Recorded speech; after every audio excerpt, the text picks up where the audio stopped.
Assalamu alaikum. Yana bugün biz Cuma Nazarov Atabekam xonadonidamiz. Yana Atabeka fikrlaringizni bildirsangiz. İmtiyazlı kredit aldık yine maşin, istikhana, iş kılıp ama işlep oturup şirket maşinden faydalanıp oturup da şu rahmet prezidente ana istikhananın bir setemen ana Yürü. içinde eksik koyup Isxananıza faydalanıp oturupmuz.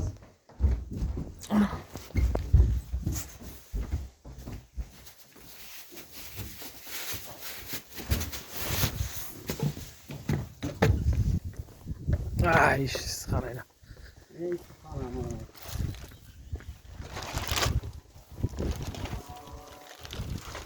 Ay, tüfelem. Ben ukuru, bilgisayar ve sabah faydalanıp şu rahmet. Acayip mangammasi. Oy zor. Ay, tüfelem, acayip espan ekan. İşleriniz arvaç Atabeka? Rahmet, sağ olunlar sizlere. Selamet olunlar.